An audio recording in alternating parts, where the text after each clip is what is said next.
Hey guys, Dr. Nixon here, and welcome to today's training. We're going to talk about the heart. I love you, and I love your heart, and I want it to continue to work. My father, he actually went through a heart attack in his early mid 40s, and then was on a bunch of medications, and then had another heart attack months later. 6 months later, he was on a bunch of medications. They ended up doing a quadruple heart bypass.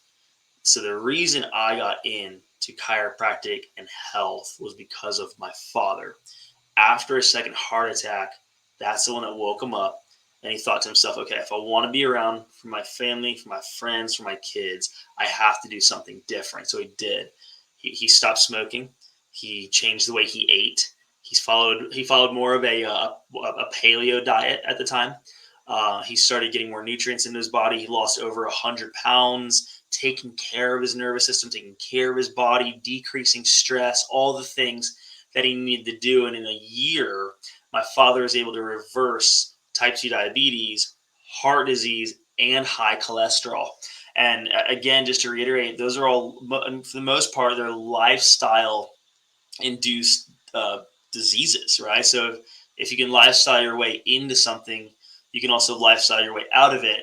You have to take different action, right? So if you need help or you need a guide, find a corrective chiropractor, find a functional medicine doctor, an integrative medical doctor who can help coach you through this stuff. Obviously, if you're in Winston-Salem, we'd love to serve you in any capacity we can. So let's jump into the heart stuff, man. This is important to me. It's so important to me, and I want it to be important to you. I just want to give you a couple things, three things, and some food that would be helpful to your heart.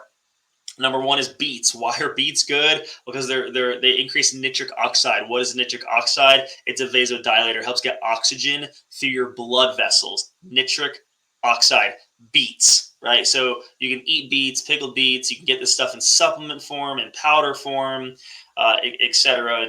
But beets are helpful. Athletes actually use this stuff and will even drink beet juice prior to athletic competitions to increase their nitric oxide, to open up their blood vessels and get more blood pumping through their body. Don't forget, your heart's a muscle, right? So beets are good for that. Number two, curcumin. Write this down. Next time you go to your doctor, have them test your CRP, C-reactive protein, right? C-reactive protein. It is an inflammatory marker. You can run it to figure out how much inflammation is associated with your body. And you want to get that number down. Closer to 0 is the best. I think mine comes up at like a 0.4, 0.4, 0.5 when I run mine. That's where you want to keep it. Lower the better. But curcumin, one of the most researched roots, the turmeric root, that we have to combat things like heart disease and high blood pressure and hypertension and AFib and cardiovascular health, right? The other test you need to run or have your doctor run would be homocysteine. Homocysteine. There's phenomenal research articles done on people who have high levels of homocysteine. It's directly related to having heart attacks in the near future, depending on how high that number is. So you want to get that number down when you're concerned about heart health. So if heart disease, runs in your family, if someone in your family's had a heart attack or a stroke or has hypertension, has AFib, etc., you want to be preventative. An ounce of prevention, how's that saying go? An ounce of prevention is better than a pound of cure, something like that. And so you want to be on that, right?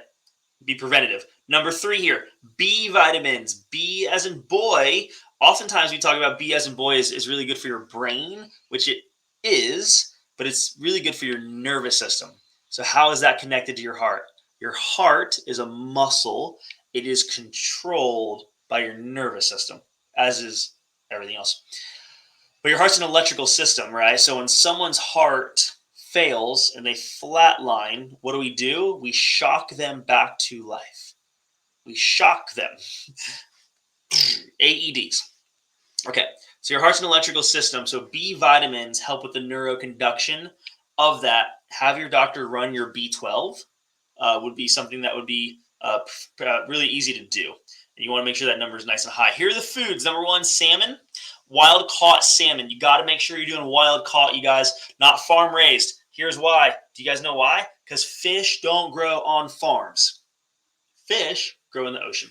And you want them wild caught. Wild caught salmon is loaded with omega-3s, healthy fats. Healthy fats are good for your brain. They're good for your joints. They're good for your heart, cognitively, etc. So that's number one. Spinach, even just any of the other dark greens, kale have vitamin K2 in them. Vitamin K2 also helps. It's a fat-soluble vitamin. It really helps with the absorption of vitamin D3. Lentils would be number three. A lot of good nutrients there in lentils. Has a kinase, a peptide breakdown kinase effect. Lentils can.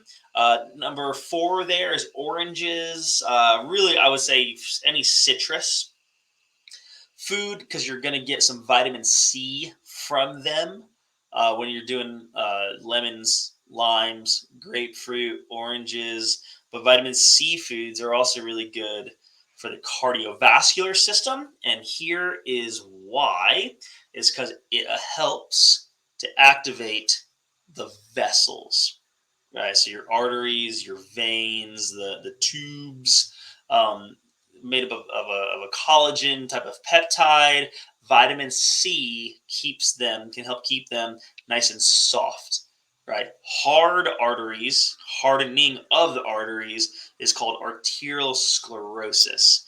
When that happens, we get circulation issues, peripheral artery disease, numbing and tingling into your toes. Worst case scenario is clogged arteries, and then if that happens on the arteries to your heart, then you're in big trouble with a heart attack.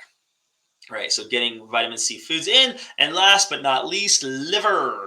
Liver was one of my son and daughter's first foods. It is packed full of nutrients, and it helps with red blood cells and iron and ferritin, all of which carry oxygen in the body. So those are just some of the heart health supplements and nutrition. And remember, your heart is a muscle. It is important to exercise and to use it. For people who are into wearables like watches or Fitbits or counting steps, there's several cool ones that will give you what's called an HRV, heart rate variability. That heart rate variability, if you're looking for a metric to track your heart health, I would say as a physician, HRV would be the way to do it. And so what that means in a short condensed way, your heart, if it beats 60 beats per minute, it doesn't beat like a metronome once every second. What you want is variability in that, right? So there should be times when your heart rate comes up, and there should be times when your heart rate comes down. If you're running from a bear, your heart rate should be up. When you're sleeping, your heart rate should be down. They should fluctuate throughout the day. And what you're doing is you're training or utilizing your fight or flight mode and your rest and digest mode, which is your nervous system.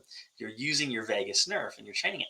So what that equates to is when you're exercising, right, you can use fight or flight, but at the same time, your body's trying to bring that back down into rest and digest. And this is how you could exert energy, right? But having a consistently, maybe a little bit lower heart rate would be very effective and efficient and healthy for your heart.